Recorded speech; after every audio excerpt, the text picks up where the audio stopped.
Imagine you are a wild crow. You're just minding your own business, stealing some French fries, and suddenly a giant hairless ape grabs you. But instead of eating you, it gently untangles a piece of plastic from your leg. Do you know you were just saved, or is your brain just screaming in pure panic? For a very long time, the dominant scientific view was remarkably simple. Animals are just biological machines. They respond to stimuli, they don't feel complex emotions, and they certainly don't understand the concept of a rescue. In the late 1800s, scientists even had a strict rule called Morgan's Canon. It basically stated that you should never attribute a complex mental process to an animal if a simpler one can explain the behavior. For example, if your dog looks incredibly guilty after destroying your favorite couch, science said the dog isn't actually feeling guilt. It simply learned that when you come home to a ruined living room and make a loud noise, bad things happen. Keep it simple. Keep it mechanical. And to be fair, science should be cautious. We absolutely should not project human emotions onto everything that moves, but for decades, we overcorrected massively. The idea of wild animals having rich inner lives or understanding human intentions was dismissed as naive. It was almost embarrassing to suggest in serious academic circles. But then, the research started rolling in, and it turns out, animals are doing a lot more calculating than we ever thought possible. Let's start with one of the most well-documented cases in the entire field: dolphins. There are dozens of verified, peer-reviewed cases of wild dolphins actively seeking help from human divers. One of the most famous incidents happened off the coast of Hawaii in 2013. A wild, bottlenose dolphin swam right up to a group of divers during a night dive. It had a fishing hook deeply embedded in its pectoral fin with a long line wrapped around its body, severely limiting its movement. Here is the part that breaks the biological machine theory. The dolphin did not panic. It did not flee.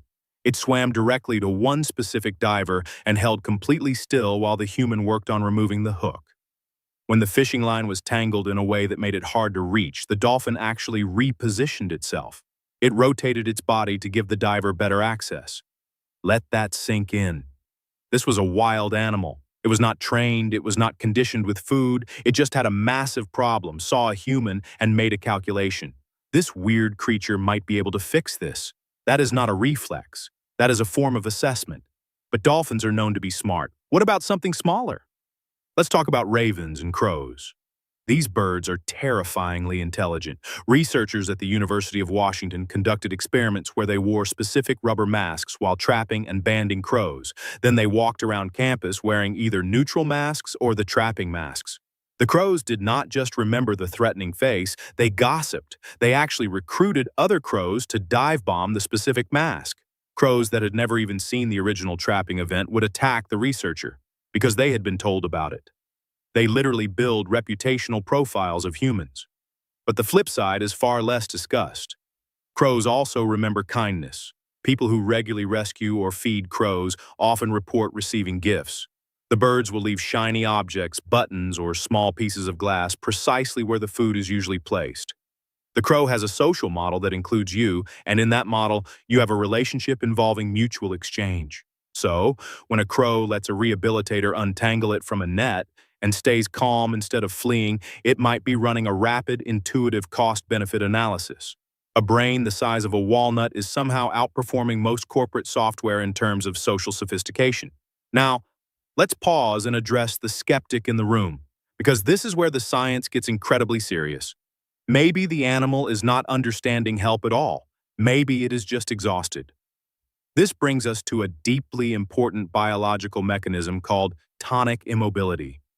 When a wild animal is trapped or injured, its nervous system shifts into an extreme threat mode. Its body floods with adrenaline and cortisol. In this state, an animal might experience an involuntary behavioral shutdown. It freezes completely. It becomes limp and still. From the outside, this extreme fear response can look exactly like cooperation. It can look like calm and trust. Wildlife rehabilitators are acutely aware of this difference. They will tell you that a terrified animal in tonic immobility is entirely different from an animal that has genuinely relaxed. In a truly relaxed animal, the breathing changes. The muscle tone shifts. The animal might actually lean into the contact rather than just enduring it.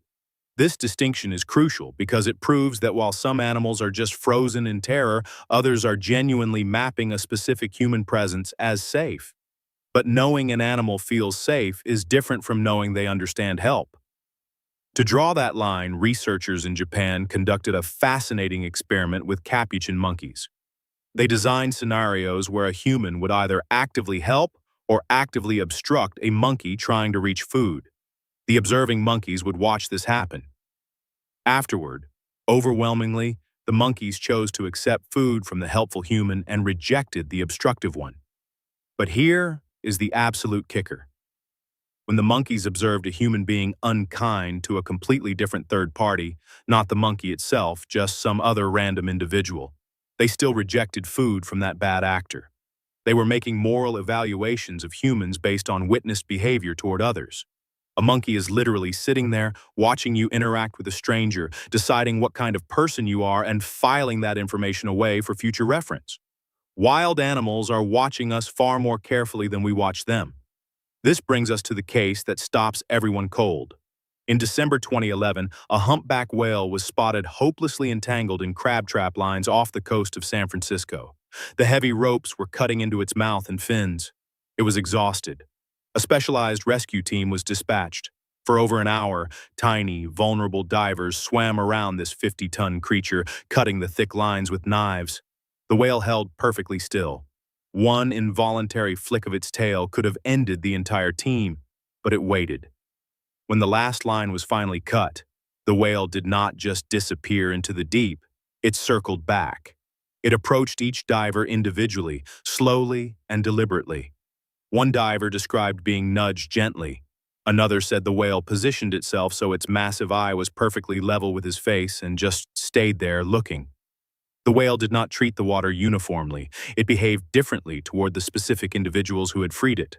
And we see similar cross-species empathy in elephants, who have been documented moving carefully around injured humans and even covering deceased humans with branches, the exact same mourning behavior they display for their own dead. Evolutionarily, this makes no sense. For the vast majority of our shared history, a human approaching a wild animal meant hunting and danger. So where does this trust come from? The answer lies in social intelligence. Animals that live in complex groups need to read intentions continuously. They need to know if an approaching group member is a threat or a friend. That cognitive architecture is flexible. When a human approaches slowly, with non-aggressive body language, the animal applies its own social translation. They understand human kindness not because they know what a human is, but because they know what kindness looks like. So, the next time you move a turtle off a busy road or call a rescue hotline for an injured bird, know that it matters. You are contributing to a data set on what humans are. And that data spreads through flock networks, herd memories, and the watchful eyes of creatures who share this planet with us. We want to believe that goodness is legible across the species barrier, and science is finally showing us that it is. If this video changed the way you look at the animal kingdom, hit that like button and subscribe to Ancient Origins. It really helps the channel grow, and we have plenty more mysteries to explore together. Thanks for watching, and see you next time.